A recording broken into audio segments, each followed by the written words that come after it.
You are listening to the Project Management Podcast. We bring project management topics to beginners and experts. Find us on the web at pmpodcast.blogspot.com or send your emails to pmpodcast@gmail.com. Hello and welcome to show number 25. I am Cornelius Fichtner. This is the Project Management Podcast for the 25th of March 2006.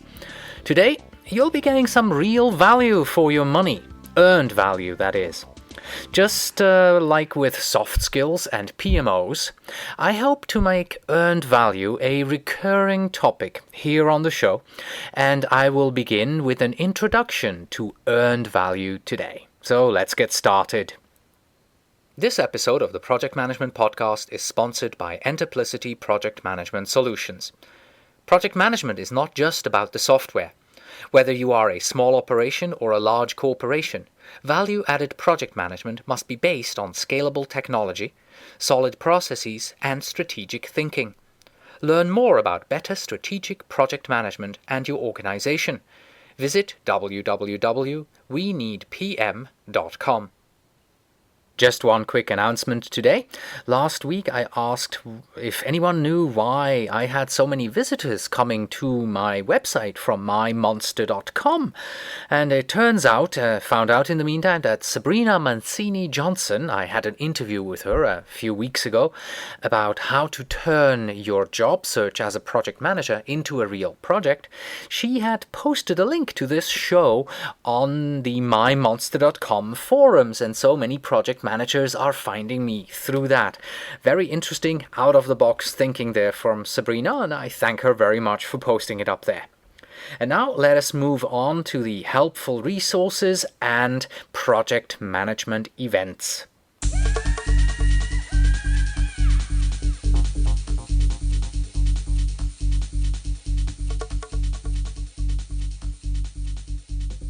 The first helpful resource today is from ganthead.com, and it is titled Extreme Project Management: Agile Approaches for Delivering Value in the Face of Volatility. And it was written on the 20th of March 2006 by Doug DeCarlo, principal of the Doug DeCarlo Group. And as far as I can tell, Ganthead is going to make this extreme project management also a recurring theme on their site. Ignore the article. I mean, the article is what it is, but go to the very bottom of the article and read the reviews that people have written. That's actually how I started. I was just scanning through the article and I happened to first read the reviews. We project managers, we are absolutely ruthless. Here are just a couple of excerpts here from these reviews. This article is amazing. The author recently came to the realization that projects are volatile, something anyone involved in projects for the last 30 years has known for years. Another one. Extreme project management? We call it putting out fires. Third one. I'd be interested in the research published in peer-reviewed journals on the effectiveness and applicability of these extreme approaches. Most of the hyper-flexible, undefinable projects never finished, despite years of effort. I'm open, but until I see some effectiveness of data, I'm going to continue to deliver value with a scalable, iterative, proven project management approach. And finally, enough of this shameless self-promotion and deceit. So-called extreme is a brand used to sell consulting services. So, the article's okay, but frankly, the reviews are much better. The second helpful resource I have for you today is going back to last week. It's a short PowerPoint, quite a basic PowerPoint presentation titled The Project Management Office, The Key to Project Success.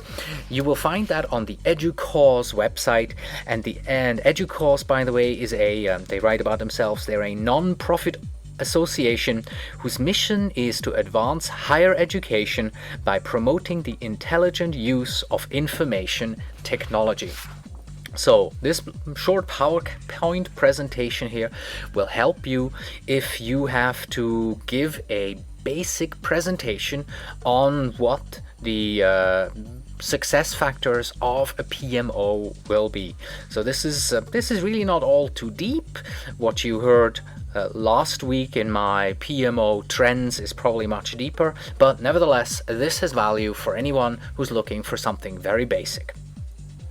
And finally, the last of my helpful resources today is for today's show. It is an earned value management tutorial from the NASA, the National Aeronautics and Space Administration. This is a 2-3 page overview of what earned value is, and the benefit that you have when you read through this is they have a few graphics, which I of course here cannot provide during the podcast, at least in the audio portion, and you can actually see what schedule variances are and cost variances, etc. So this is a good start if you've never read anything else about earned value management. And so much for my 3 helpful resources today. Let's move on with the project management events around the world.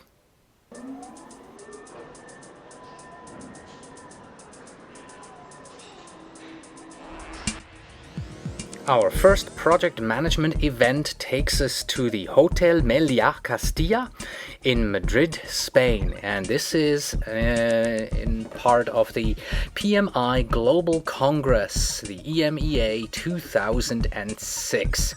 So if you've never been to a PMI Global Congress and you live in Europe, this is a great way to connect with other project managers and really get some education in.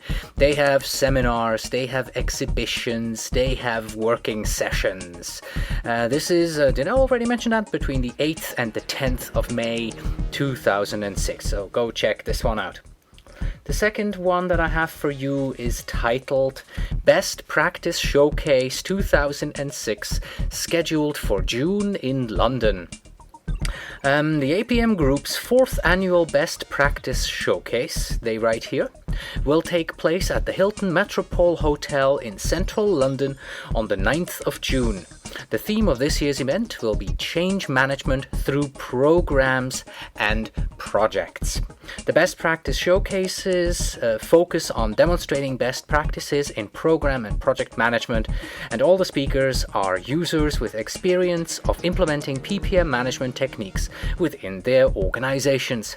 So if you're a program manager in London, this would be something that would definitely interest you. Finally, I found something. I don't speak Portuguese, but I believe this talks about the first Brazilian project management Congress. It will take place between the 29th and the 31st of March 2006 in, I'm definitely going to mess this one up, Florianópolis, Santa Catarina, Brazil. I put a link to this onto my website and I'm not quite sure. All I get is a page that tells me to put in my email address, and I believe they will send you additional information about this Congress. So if you're in Brazil and you want to join this Congress, go ahead, go to my website, find out what this is all about, and enter your email address and get some more information on this. And that's the helpful resources and project management events for this week. As always, if you want to read any of these, simply go to pmpodcast.blogspot.com and you'll find links to all 6 of the items that I just mentioned.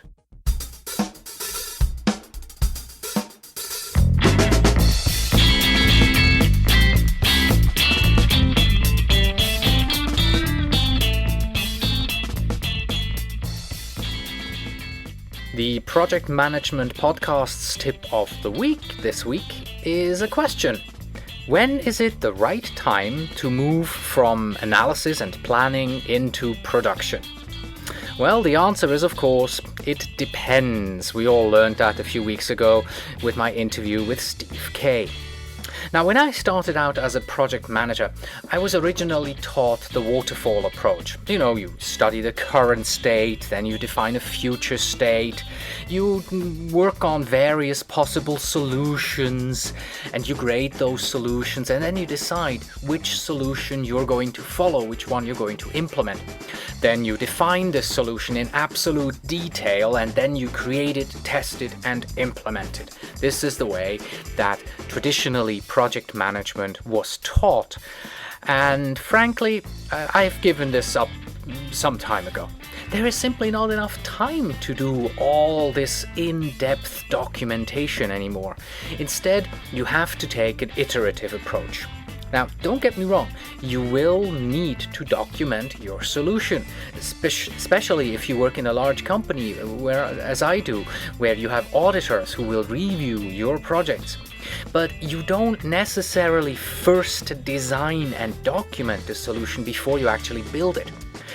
What has to happen is you have to have reached a certain level of system documentation. You have to have a pretty good understanding of what it is that you want to build. And then, once you're satisfied that, this kind of sort of shows what we want to have, it may not be 100% perfect, but this is as good as we need it now, then you move on from the planning phase to the execution phase, and you start taking an iterative approach. You build it, you refine it, and you document it in close cooperation with your customer. That way, you don't overanalyze and overplan your project, and your customer feels enormously included in the project and, of course, also in the final project. Well, there you have it. This week's project management tip of the week. It's time to move into the production when your gut feeling tells you that the time is right.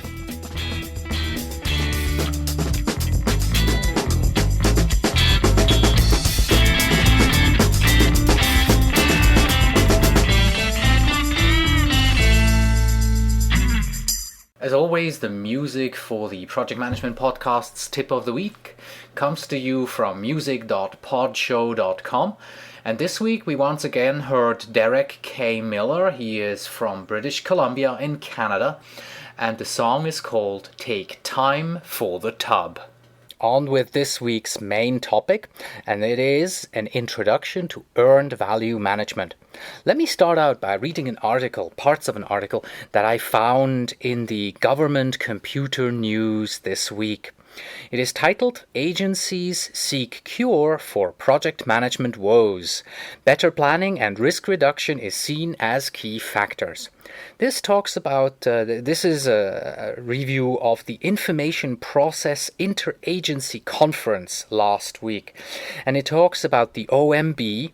This is the Office of the Office of Management and Budget. It's part of the federal government here in the United States.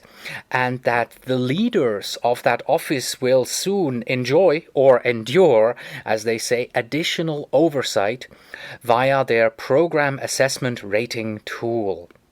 There are two main statements in here, three actually. One of them is that the OMB sees that there are not enough project managers, so they're telling their agencies to take enterprise architects and shift them over to project managers, which may not be such a good idea. We all know that moving an architect into a project manager just gives you a bad project manager. But the main point here is that Mrs. Evans, Karen Evans, she also emphasized that OMB is requiring agencies to use earned value management tools, and that her agency has rejected requests for approval to do EVM Lite or EVM-like project tracking. So the OMB is really going all out and doing earned value throughout their whole agency here. And another thing that I find very interesting in this article here is, even though they're doing this, they still realize that the best project managers are those who have been on programs that failed. And the Treasury Department CIO, Ira Hobbs, said, we have come to understand that the best friend a project can have is a good project manager.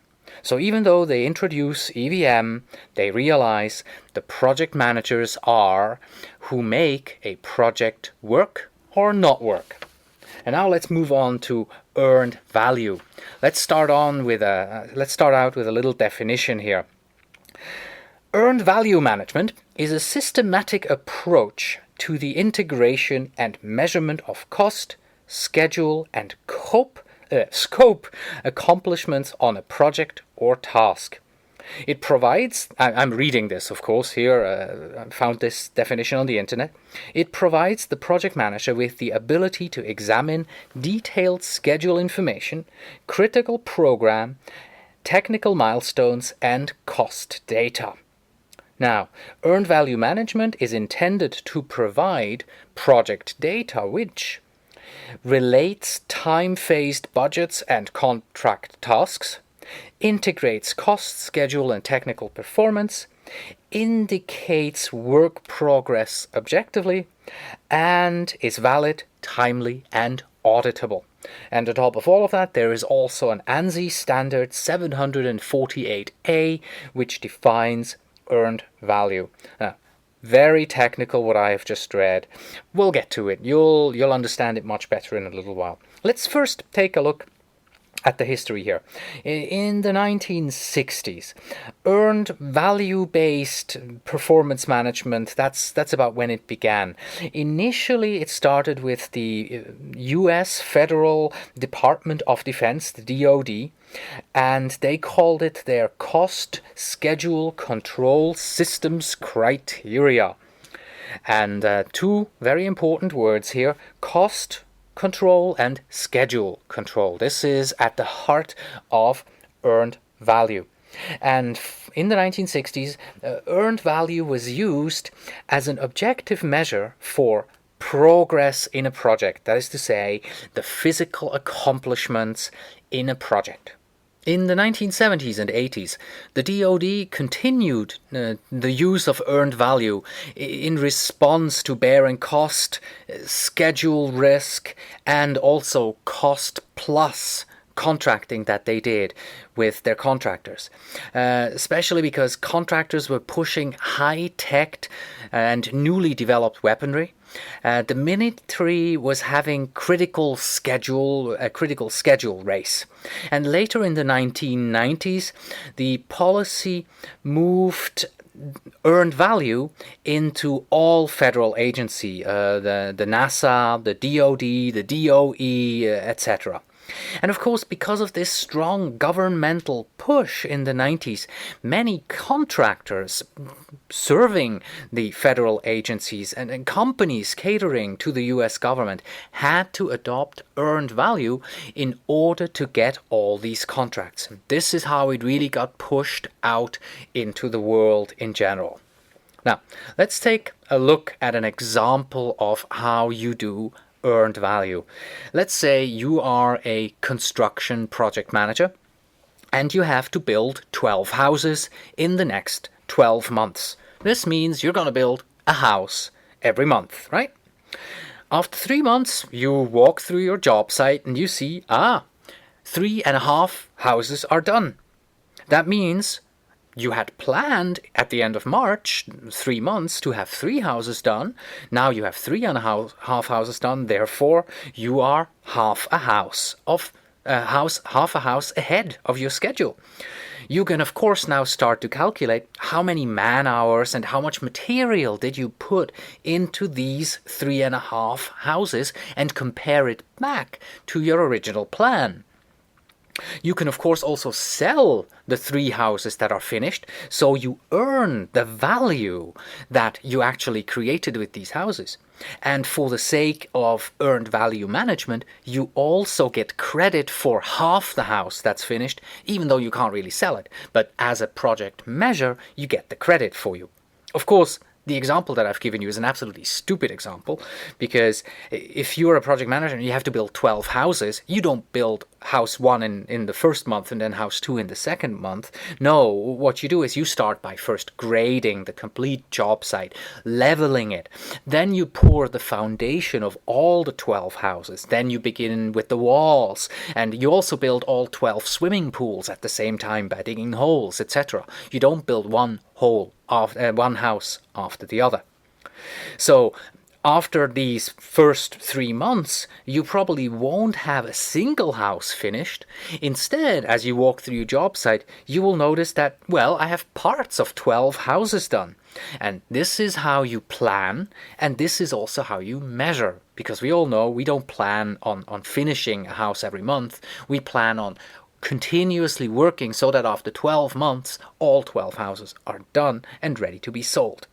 Okay, this means, of course, that you have to plan at such a detailed level that you know at any given time on your project how much effort did you plan to put into your project. So you know that after 3 months, we're supposed to have all 12 foundations poured, and we're also supposed to have 3 of the swimming pools dug out. And that means we have to have put in so much material and so many man hours, etc., etc., etc. So this you plan out exactly. Now, as you actually perform the work over these 4 months or 3 months, the value of this work is earned in the same way as it was planned. As if you were actually able to sell these semi or quarter finished houses, but this is just for the sake of earned value. So, when after 3 months you estimate how much is done, you will earn those 12 finished foundations. But because you didn't dig the 3 holes for the swimming pools, you earn nothing for them. Now, based on this planning versus looking at what you actually finished and how much effort you made and getting an earned value for the work which you have finished, you can now start to calculate certain key performance indicators by comparing what was planned and what was actually executed. First of all, there is what's called the schedule variance. And the schedule variance is a comparison of the amount of work during those 3 months of time to what was scheduled to be performed. In our case, you know exactly, I didn't dig the 3 holes. So if you take, man hours, add it up and give it a monetary figure, and you add up the materials, etc., you know that you should have spent this much money, but you only spent that much money. And that comparison will give you a negative figure, which means that you are behind schedule. In our example, we know exactly how much we're behind schedule. We're 3 holes for swimming pools behind schedule. That's the schedule variance. The next key performance indicator is called the cost variance. And this, of course, compares the budgeted cost of work compared with the actual cost. And there again, a negative variance means that the project is over budget. And there are many, many more of these key performance indicators that you can calculate in earned value like this. It goes on and on and on. This means, of course, that there are certain requirements for earned value management to work at your company. First of all, you need a work breakdown structure. You need to know exactly what you're going to build in a very detailed form. You also need to do detailed project planning. You either have to do this in labor hours, man hours, woman hours if you wish, or you have to calculate it out in money. And the output of this, of course, means that you're going to have an integrated plan, scope, schedule, cost. All of that is going to be integrated into a baseline plan against which you're going to be measuring your accomplishments. Next, you of course need a detailed reporting during project execution. Well, how do you know that you've put in 25,000 hours of work? Well, only if your workmen report the hours that they have worked. You also need objective assessment of your project accomplishments. Well, in our case, you had to walk over your job site. You had to see, okay, 12 foundations poured. Oops, the 3 swimming pools have not been dug yet. All right, you really have to do this objectively and take a step back. That means you have to be very good at progress estimating and also at progress measurement. Additionally, your accounting department also has to be ready for earned value management, because indirect cost, you may choose to tie this back into your projects. And by indirect cost, I mean insurance, rent, etc. So much for the requirements to make earned value management work for you. From my point of view, one of the most difficult portions of this is the objective assessment of your project accomplishments. You know, the estimating, progress estimating and progress measurement. For instance, let's go back to our example here with the 12 foundations. Let's say you find that 11 foundations have been poured and are dried, but the 12th is still curing. So, is that done? Is that not done? How much value do you earn for this? Well, many people say, as a rough estimate, you can say you get 50% of that value earned as soon as you have it started, and 100% when the task is really finished. So in this example that I've just given you, for the first 11 foundations, you will get 100% for all of them. But for the 12th one, because it's not yet finished curing, you would only get 50% at this moment in time. Now, there are many more hurdles in earned value management than just this measurement. For instance, introducing earned value in the company takes a lot of commitment and effort. If you're going to do this in your company, expect initial results only after about the first year. If you think project management office implementation is difficult, earned value management is just as difficult, because earned value may reach and impact many more people. Like I mentioned earlier, your accounting department may have to be included in earned value management. Another issue that you may find is if you have subcontractors that help you work on your projects, well, they may have to input data as well into this system, and they may resist giving you open data on the detail that you need for earned value to work. So this is something that you have to start at the moment of contracting this out. And of course, in particular, this is a big cultural change, implementing earned value. Now, let's look at a bit of criticism here, benefits and shortcomings of earned value as a whole. First of all, it really helps reduce guesswork on your projects. You should know at any given moment what was planned and what is finished. The only little bit of guesswork that you have there, if a task is not completely finished, then you really don't know how much should you gain. But as a whole, it really eliminates your guesswork. You're able to do status reporting on your schedule. You know exactly, as of today, we're supposed to be here in the project. We are either ahead of schedule or we are behind schedule. So you can do schedule status reporting. You can also do cost status reporting. You know, we had planned to spend this much on the project by today, but we only have spent that much. Therefore, we're ahead of schedule. So this is great. Next, you can do forecasting.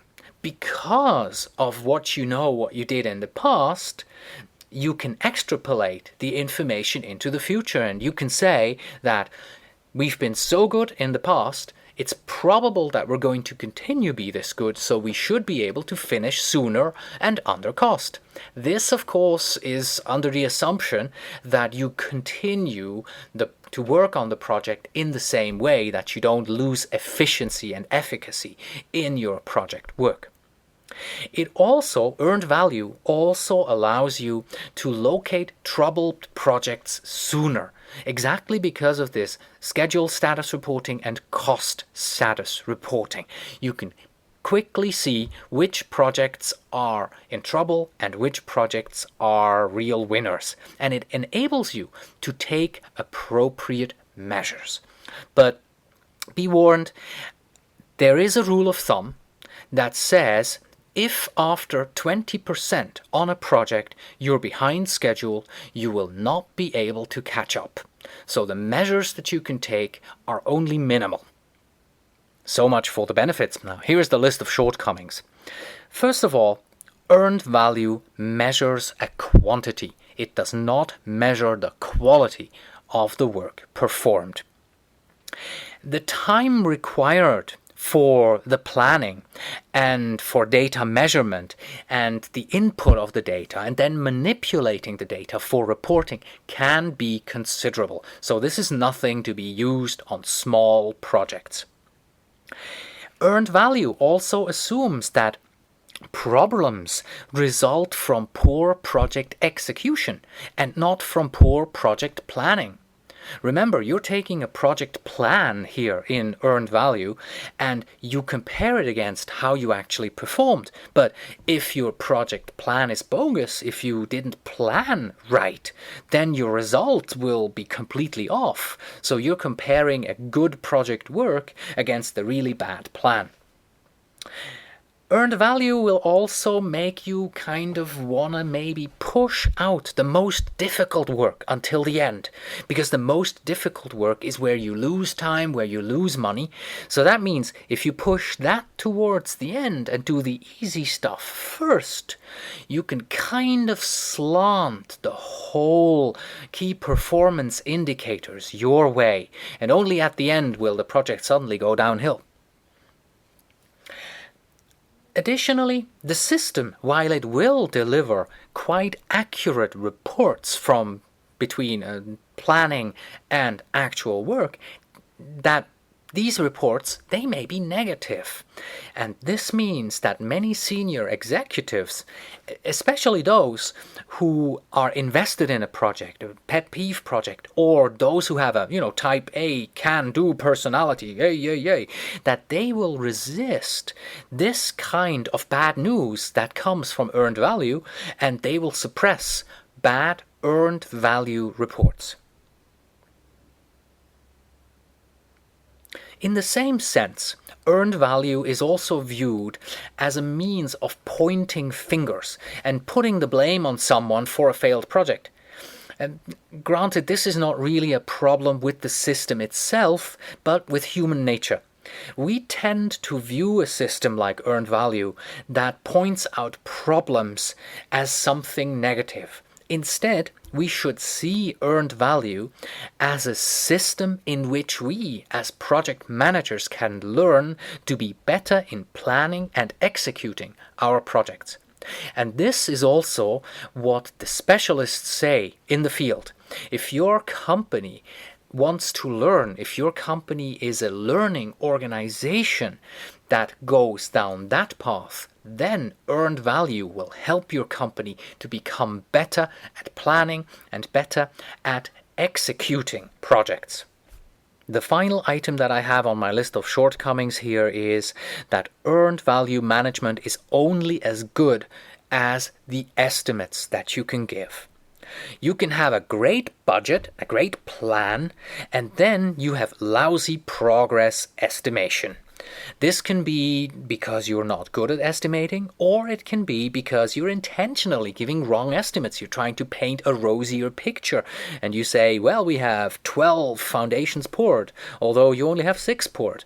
So there you go, the list of benefits and shortcomings of earned value. And that's it for the introduction of earned value.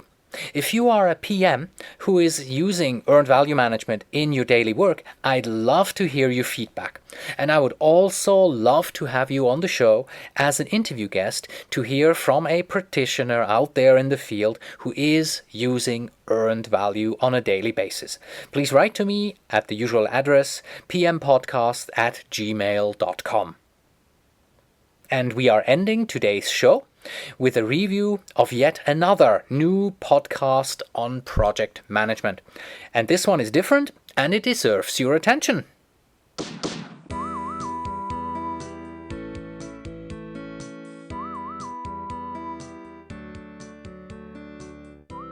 The podcast that I'm reviewing for you today is called the Apprenti Podcast, and you can find them at apprentipodcast.blogspot.com.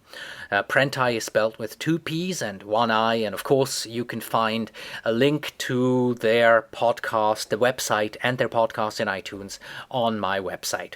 Well, let's see what they say about themselves. The Apprenti are taking an in-depth look at the issues surrounding NBC's The Apprentice 5th season using the conceptual framework of organizational sciences and project management. After each episode, we'll take a week to hit the books and come back with an analysis of the show's themes and trends. You can look forward to sprightly commentary on leadership, group dynamics, and communication, diversity, and planning processes.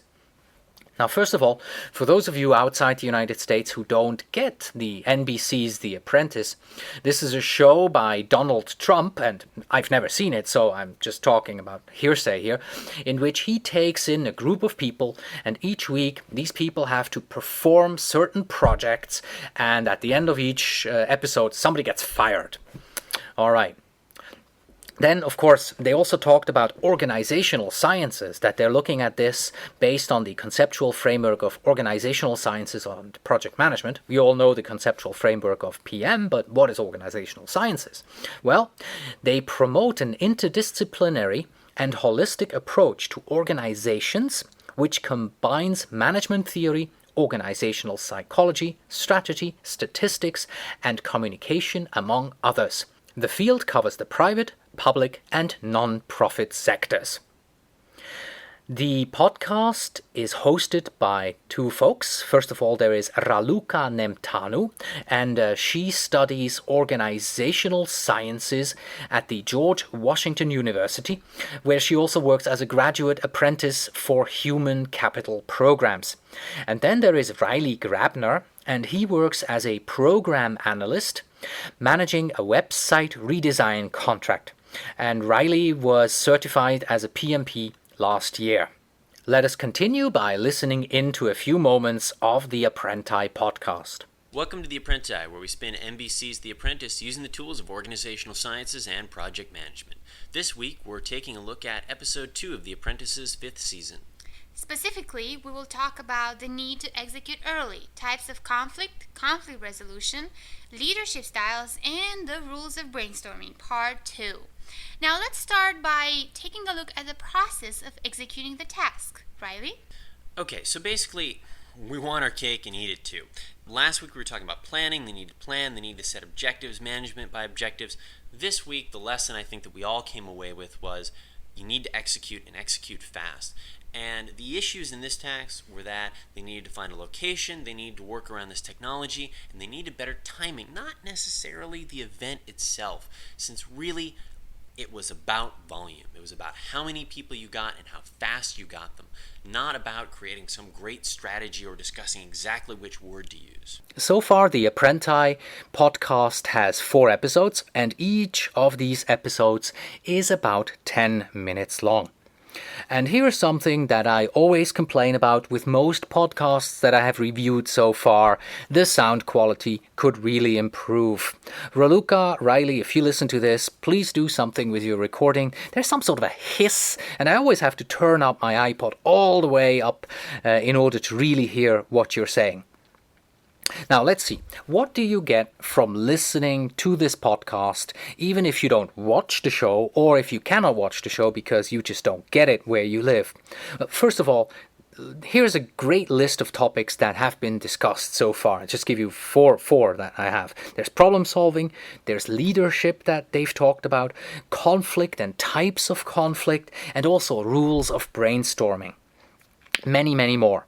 Great topics that they're talking about. You get good in-depth analysis of the behavior of the contestants on this show. Very interesting to listen to.